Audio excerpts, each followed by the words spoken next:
Hello and welcome back to another 3 and 3 Election Watch episode. Today we zoom in on Michigan, the Wolverine state. Vicious little animals Wolverines are. Vicious politics in the Great Lakes state too. In October 2020, the BBC delivered a breathless warning. The FBI had thwarted a plot to abduct and overthrow Michigan Governor Gretchen Whitmer. To this day, Wikipedia still lists 13 men suspected of orchestrating that domestic terror scheme. But 6 years later, the story has collapsed in Michigan courtrooms, its convictions overturned. Its Biden DOJ and FBI origins exposed, and its political aftershocks now dominating the race to decide who succeeds the very government it targeted. By April 12, 2022, NPR was already reporting that acquittals and mistrials for 4 accused men were, quote, raising questions about counterterrorism cases against white defendants. The real earthquake came this year. On June 9, 2026, the Associated Press reported that the Michigan Court of Appeals threw out the conviction of Joe Morrison. In a 3-0 ruling, the court decided that kidnapping is not an underlying violent felony that can support a conviction under Michigan's terrorism law. Morrison, 32 years old, had been imprisoned since 2022. Then, on July 20th, 2026, the same appeals court set aside the convictions of Pete Musico and Paul Beller on identical grounds. Both had also been found guilty of providing material support. Attorney General Dana Nessel called the ruling linguistic gymnastics. The 3 men were members of a paramilitary group tied to Adam Fox, but a critical detail hangs over the entire case. Fox's group had been infiltrated for months by at least 12 undercover FBI agents and informants. To critics, the once terrifying conspiracy looks increasingly like an allegedly fake plot, one the FBI cultivated as much as it foisted.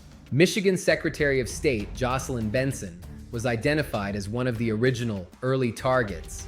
After the operation became public, Benson banned open carry of firearms within 100 feet of polling places. 2 months later, in December 2020, dozens of vocal protesters gathered outside Benson's private home in an episode linked to the broader militia environment.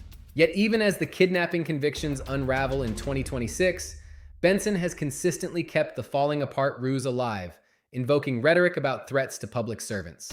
Now Benson wants to ascend from Secretary of State to governor. She is running in the August 4th, 2026 Democratic primary against Genesee County Sheriff Chris Swanson. Swanson is running on public safety and reform. We're going to keep you safe, which means human trafficking enforcement statewide under GHOST. We're going to reduce crime by reducing jail populations. Benson, meanwhile, promises executive efficiency. I'm running for governor to make sure government shows up when you need it, saves you time and money, and gets out of the way. But Benson recently skipped the Fox 2 Democratic gubernatorial debate held before a live studio audience, leaving Swanson to face the questions alone, despite 65 days advance notice. When Fox 2 caught up with her, she defended her schedule. You know, I love debates, she said. That's why I've done 3 of them in this primary. Asked whether those were forums and not debates, Benson replied she looks forward to having more of them this fall. In other words, after the primary. Still, Benson leads. A May 21st poll shows her at 34% against Republican John James at 29% and Independent Mike Duggan at 23%. Her tenure is dogged by controversy. Benson has faced campaign finance violation rulings, workplace discrimination lawsuits, and election rules battles. The Department of Justice has demanded a copy of the state's voter registration list to combat fraud. Republicans accuse Benson of leaving dead voters on the rolls. In RNC versus Benson, plaintiffs allege registration rates are too high. The Michigan House has sued Benson for failing to comply with a subpoena.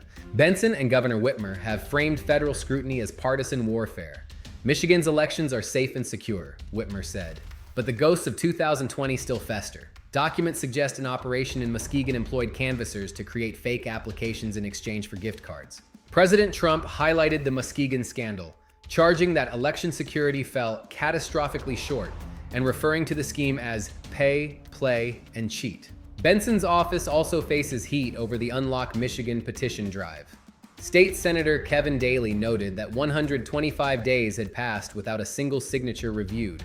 Biden beat Trump by a now in question 154,000 votes, delivering Michigan's 16 electoral college votes to Democrat Biden. Down the ballot, Michigan's Democratic Senate primary is a statistical dead heat. Polls show Abdul El Sayed and Haley Stevens effectively tied. El Sayed has outpaced Stevens in grassroots fundraising, while Stevens has countered with heavy ad buys funded by dark money groups. 4 years ago, AIPAC spent millions to help Stevens defeat Andy Levin. Now it is spending to defeat El Sayed, who is Muslim. El Sayed says his identity is a bridge, not a barrier. The reason they supported me is because my whole life I've been explaining myself.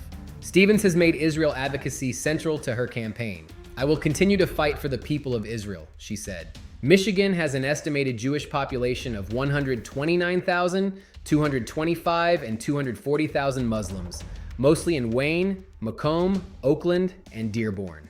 With the August 4th primary just days away, for Jocelyn Benson, the fallout has become both shield and sword, a political identity built on surviving threats. Whether Michigan voters reward that narrative will be decided at the ballot box.